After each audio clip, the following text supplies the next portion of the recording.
Hi. ಗಣೇಶಂಗೆ ಡೊಳ್ಳು ಹೊಟ್ಟೆ, ಸಣ್ಣ ಕಣ್ಣು, ಅಗಾಲವಾದ ಕಿವಿ ಇದನ್ನೆಲ್ಲ ನೋಡಿದರೆ ಯಾರಿಗಾದ್ರೂ ನಗು ಬರುತ್ತೆ ಅಲ್ವಾ? ಗಣೇಶ ಹಾಗೆ ಸುಮ್ಮನೆ ನಕ್ಕರೆ ಏನೂ ಅನ್ಕೊಳ್ಳಲ್ಲ. ಅವನು ಖುಷಿಯಾಗಿ ನಿನ್ನ ಜೊತೆಗೆ ನಗ್ತಾನೆ.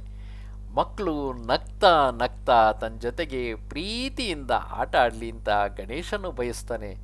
ಗಣೇಶ ಯಾರನ್ನು ಹೆದರಿಸೋಲ್ಲ, ತಮಾಷೆಗಿರ್ತಾನೆ, ತಮಾಷೆಯಾಗಿ ಹೆದರಿಸ್ತಾನೆ. ಒಂದೊಂದ್ಸಲಿ ಕೋಪ ಬಂದ ಹಾಗೆ ನಾಟಕನೂ ಆಡ್ತಾನೆ. ಅದ್ರ ಬಗ್ಗೆ ಮುಂದೆ ಯಾವಾಗಲಾದ್ರೂ ಒಂದು ಕತೆ ಹೇಳ್ತೀನಿ. ಹೀಗೆ ಒಂದ್ಸರಿ ಏನಾಗುತ್ತೆ ಗೊತ್ತಾ? ಈಗ ಕುಬೇರನ ಮನೇಲಿ ಹೋಗಿ ತಿಂದಿದ್ನಲ್ಲ, ಹಾಗೆ ಬಹುಶಃ ಮನೆಯಲ್ಲೂ ಚೆನ್ನಾಗಿ ತಿಂದಿದ್ದ ಅಂತ ಕಾಣುತ್ತೆ. ಕರುಗಡುಬು, ಮೋದಕ, ಚಕ್ಲಿ, ಉಂಡಲ್ಗೆ ಒಂದ ಎರಡ. ಕೈಲಾಸದಲ್ಲಿ ಪಾರ್ವತಿ ಅವನು ಕೇಳಿ ಕೇಳಿ ತಿಂಡಿ ಮಾಡ್ತಾ ಇದ್ಲು ಅಂತ ಕಾಣುತ್ತೆ. ನಿಮ್ಮಮ್ಮನ ಥರನೇ ಆ ಥರ ತುಂಬ ತಿಂಡಿ ತಿಂದು ಹೊಟ್ಟೆ ಭರ್ತಿ ಆಗ್ಬಿಟ್ಟಿತ್ತು. ಅದನ್ನು ಎಲ್ಲಿ ಹೊಟ್ಟೆ ಡುಬ್ಬತೆ ಒಡೆದ್ಬಿಡುತ್ತೋ ಅಂತ ಅಂದ್ಕೊಂಡು ಹೊಟ್ಟೆ ಸುತ್ತ ಒಂದು ಹಾವನ್ನು ಸುತ್ತಕೊಂಡು ಇಲಿ ಮೇಲೆ ಕೂತ್ಕೊಂಡು ನಿಧಾನವಾಗಿ ಕಷ್ಟಪಟ್ಕೊಂಡು ಬರ್ತಾ ಇರ್ತಾನೆ. ನೋಡಿದವರಿಗೆ ನಗು ಬಂದರೂ ಯೋಚನೆ ಮಾಡಿ ನಗ್ಬೇಕಲ್ವಾ? ನಕ್ರೆ ತಮಾಷೆ ಮಾಡಿ ನಕ್ರೆ ಪರವಾಗಿಲ್ಲ. ಆದರೆ ಚಂದ್ರ ಇದಾನಲ್ಲ, ಅವನಿಗೆ ಸಿಕ್ಕಾಪಟ್ಟೆ ಸೊಕ್ಕಿರುತ್ತೆ. ಯಾಕೆ ಗೊತ್ತಾ? ಎಲ್ಲರೂ ಚಂದ್ರನ ನೋಡಿ ಎಷ್ಟು ಚೆನ್ನಾಗಿದ್ದಾನೆ, ಎಷ್ಟು ಚೆನ್ನಾಗಿದೆ ಚಂದ್ರ, ಎಷ್ಟು ಚೆನ್ನಾಗಿದೆ ಚಂದ್ರ ಅಂತ ಹೇಳ್ತಾರಲ್ಲ, ನಾನು ತುಂಬ ಚೆನ್ನಾಗಿದ್ದೀನಿ ಅಂತ ಅವನಿಗೆ ಇನ್ನಿಲ್ಲದ ಸೊಕ್ಕು ಬಂದ್ಬಿಟ್ಟಿರುತ್ತೆ. ನಾನೇ ಸುಂದರ, ನನ್ನಷ್ಟು ಚೆನ್ನಾಗಿರೋರು ಯಾರೂ ಇಲ್ಲ ಅಂತ. ಅವನು ಗಣಪತಿನ ನೋಡಿ, ಅವನು ಹೊಟ್ಟೆನ ನೋಡಿ, ಅವನು ಆನೆ ಮುಖ ಇದನ್ನೆಲ್ಲ ತೋರಿಸಿ ಎಲ್ಲರಿಗೂ ತೋರಿಸ್ತಾ ಹಾಸ್ಯ ಮಾಡಿ ನಕ್ಕು ಬಿಡ್ತಾನೆ. ಗಣಪತಿ ಇವನ ಅಪಹಾಸ್ಯ ಮಾಡಿ ನಗ್ತಾ ಇದ್ದಾನೆ ಅಂತಂದಾಗ ಸುಮ್ಮನೆ ಇರ್ತಾನ? ಕೋಪ ಮಾಡಿಕೊಂಡು ಒಂದೇ ಸಲಕ್ಕೆ ನೀನು ಯಾರೂ ನಿನ್ನನ್ನು ನೋಡಬಾರದು, ಯಾರಾದರೂ ನೋಡಿದರೆ ಅವರಿಗೆ ಇನ್ನಿಲ್ಲದಂತೆ ಸಮಸ್ಯೆ ಉಂಟಾಗತ್ತೆ ಅಂತ ಹೇಳಿ ಶಾಪ ಕೊಟ್ಬಿಡ್ತಾನೆ. ಈಗ ಏನು ಮಾಡಬೇಕು? ಚಂದ್ರ ಯಾರ ಕಣ್ಣಿಗೂ ಕಾಣಿಸೋ ಹಾಗಿಲ್ಲ, ಪೂರ್ತಿ ಕಪ್ಪಾಗಿ ಕೂತ್ಕೊಂಡ್ಬಿಡ್ತಾನೆ ಚಂದ್ರ. ಬೇಸರ ಆದಾಗ ಯಾರದ ಕೈಲಾರೋ ಹೊಡೆತ ತಿಂದಾಗ ಮಖ ಕಪ್ಪಾಗಲ್ವಾ, ಹಾಗೆ ಮಖಕ್ಕೆಲ್ಲ ಮಸಿ ಬಳ್ಕೊಂಡು ಕೂತ್ಕೊಂಡ್ಬಿಡ್ತಾನೆ. ಅವನೇನೋ ಕೂತ್ಕೊಂಡ್ಬಿಟ್ಟ, ಅವನಿಗೂ ಬೇಜಾರಾಗಿತ್ತು, ಬೈಸ್ಕೊಂಡಿದ್ದ ತಪ್ಪಿಗೆ. ಈಗ ಎಲ್ಲ ದೇವತೆಗಳಿಗೂ ಹೆದರಿಕೆ ಹತ್ಕೊಂಡ್ಬಿಡುತ್ತೆ. ಇದೇನಪ್ಪ, ರಾತ್ರಿ ಹೊತ್ತು ಚಂದ್ರ ಇಲ್ಲದೆ ಹೋದರೆ, ಬೆಳದಿಂಗಳೇ ಇಲ್ಲದೆ ಹೋದರೆ ಏನು ಕತೆ? ಸರಿ, ಎಲ್ಲ ದೇವತೆಗಳು ಗಣೇಶನ ಹತ್ರ ಓಡ್ಬರ್ತಾರೆ. ಅಪ್ಪ, ಅವನೇನೋ ತಿಳಿದೆ, ಮೂರ್ಖ ಅವನು ನಕ್ಕ ಅಂತ ಹೇಳಿ ನೀನು ತಿಳಿದವನಾಗಿ ಅವನಿಗೆ ಆ ಥರ ಶಾಪ ಕೊಟ್ಬಿಟ್ಟಿಯಲ್ಲ, ಜನಗಳ ಕಥೆ ಏನು? ಜನಗಳು ಅವನು ಬೆಳದಿಂಗಳಲ್ಲಿ ಎಷ್ಟೆಲ್ಲ ಕೆಲಸ ಮಾಡ್ತಾಯಿದ್ರು, ಎಷ್ಟೆಲ್ಲ ನಡೆಯುತ್ತೆ.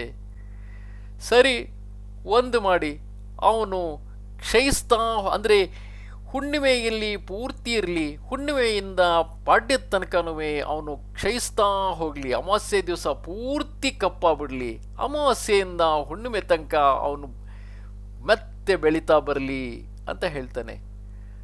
ಸರಿ, ಅದೇನೋ ಆಯಿತು, ಆದರೆ ಅವನನ್ನು ನೋಡಬಾರದು, ನೋಡಿಬಿಟ್ರೆ ತೊಂದರೆ ಆಗುತ್ತೆ, ಹಾಗೆ ಹೀಗೆ ಅಂತ ಬೇರೆ ಶಾಪ ಕೊಟ್ಬಿಟ್ಟಿದೆಯಲ್ಲ, ಈಗ ಅದಕ್ಕೇನು ಮಾಡೋದು? ಅದಕ್ಕೇನು ಮಾಡೋಕ್ಕಾಗಲ್ಲ, ಯಾರು ಅವನನ್ನು ನೋಡಬಾರ್ದು ಅಷ್ಟೇನೆ. ಕೊನೆಗೆ ದೇವತೆಗಳೆಲ್ಲ ಸೇರಿ ಗಣಪತಿಗೆ ಪೂಜೆ ಮಾಡಿ, ಅಪ್ಪ ನೀನೇ ತಿಳ್ಕೊಂಡು ಆ ಶಾಪದ ಒಂದು ಪರಿಮಾಣ ಇರುತ್ತಲ್ಲ ಅದನ್ನು ಸ್ವಲ್ಪ ಕಡಿಮೆ ಮಾಡಪ್ಪ. ಇಲ್ಲದೆ ಹೋದರೆ ಚಂದ್ರ ತುಂಬ ಬೇಸರ ಪಟ್ಕೋತಾನೆ. ಅವನು ಆಗಲೇ ಅತ್ಕೋತ ಕೂತಿದ್ದಾನೆ, ನನ್ನನ್ನು ಯಾರೂ ನೋಡಲ್ಲ, ಎಲ್ಲರೂ ನನ್ನನ್ನು ಹೊರಗಾಕ್ಬಿಟ್ಟಿದ್ದಾರೆ, ನನ್ನ ಯಾರೂ ಸೇರಿಸ್ತಾನೆ ಇಲ್ಲ ಅಂತ ಹೇಳಿ. ಆಗ ಕೊನೆಗೆ ಗಣಪತಿ, ಆಯಿತು ಸರಿ, ಹಾಗಿದ್ರೆ ಒಂದು ಮಾಡೋಣ, ಭಾದ್ರಪದ ಶುಕ್ಲ ಚತುರ್ಥಿಯ ದಿವಸ ನಾನು ಹುಟ್ಟಿದ ದಿವಸ ಅಲ್ವಾ, ಆ ದಿವಸ ಮಾತ್ರ ಯಾರೂ ಚಂದ್ರನ್ನ ನೋಡ್ಕೊಡ್ದು. ಬಾಕಿಯಂತೆ ಇಡೀ ವರ್ಷ ಯಾರು ಬೇಕಾದರೂ ಚಂದ್ರನ್ನ ನೋಡಲಿ, ಅವ್ರಿಗೇನೂ ಆಗಲ್ಲ. ಆದರೆ ಅವತ್ತೊಂದು ದಿವಸ ಮಾತ್ರ ಯಾರಾದರೂ ನೋಡಿದ್ರೋ ಅವರಿಗೆ ಸಮಸ್ಯೆ ತಪ್ಪಿದ್ದಲ್ಲ ಅಂತ. ನೀನು ಕಥೆ ಕೇಳಿರ್ಬೇಕಲ್ವಾ? ಕೃಷ್ಣ ಒಂದ್ಸಲಿ ಅದೇ ರೀತಿ ಚತುರ್ಥಿ ದಿವಸ ಚಂದ್ರನ ನೋಡಿದ ತಪ್ಪಿಗೆ ಎಷ್ಟೆಲ್ಲ ಅಪವಾದ ಬಂದ್ಬಿಡುತ್ತೆ ಅಂತ ಮುಂದೆ ಯಾವಾಗಲಾದರೂ ಕೃಷ್ಣನ ಕತೆ ಹೇಳ್ಬೇಕಾದ್ರೆ ಆ ಕಥೆನೂ ಹೇಳ್ತೀನಿ ಬೇಕಾದ್ರೆ ನಿಂಗೆ.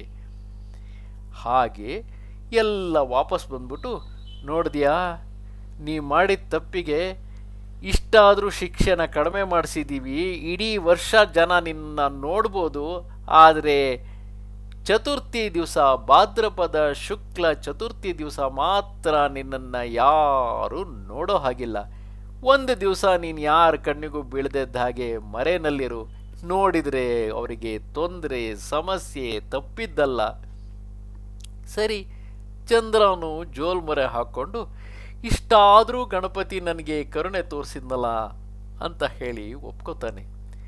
ಯಾರೇ ಆಗಲಿ, ಅವ್ರ ಶರೀರ ಹೇಗೆ ಇರಲಿ, ಅವ್ರು ಯಾವ ಥರನಾದರೂ ಇರಲಿ, ಅವರನ್ನು ಅಪಹಾಸ್ಯ ಮಾಡಬಾರ್ದಲ್ವಾ? ಬೇಜಾರಾಗುತ್ತಲ್ವ ಅವರಿಗೂ. ಭಗವಂತ ಒಬ್ಬೊಬ್ಬರಿಗೆ ಒಂದೊಂಥರ ಶರೀರ ಕೊಟ್ಟಿರ್ತಾನೆ. ಒಬ್ಬರು ಕುಳ್ಳಕ್ಕಿರ್ಬೋದು, ಒಬ್ರು ಎತ್ತರಕ್ಕಿರ್ಬೋದು, ಒಬ್ರು ದಪ್ಪಕ್ಕಿರ್ಬೋದು, ಒಬ್ರು ಕಡ್ಡಿ ಪೈಲ್ವಾನ್ ಥರ ತೆಳ್ಳಕ್ಕಿರ್ಬೋದು. ಅವರವರಿಗೆ ಕೊಟ್ಟಿರೋ ಶರೀರನ ಅವರಿಟ್ಕೊಂಡು ಅದರಿಂದನೇ ಓಡಾಡ್ತಾ ಇರ್ತಾರೆ ಅಲ್ವಾ? ಯಾರಿಗೇ ಆಗಲಿ ಅಪಹಾಸ್ಯ ಮಾಡಿದರೆ ಬೇಸರ ಆಗುತ್ತಲ್ವಾ? ನಿಂಗೂ ಬೇಜಾರಾಗುತ್ತಲ್ವಾ? ಆವಾಗ ನೀನು ಕೋಪ ಮಾಡ್ಕೋತೀಯ ಅಲ್ವಾ? ಹಾಗೇನೆ ನಾವು ಯಾರಿಗೂ ಅಪಹಾಸ್ಯ ಮಾಡೋಕ್ಕೆ ಹೋಗ್ಬಾರ್ದಲ್ವಾ? ಆಮೇಲೆ ಚಂದ್ರಂಗಾದ ಗತಿನೇ ಆಗತ್ತೆ. ಹಾ ಹಾ ಹಾ ಹಾ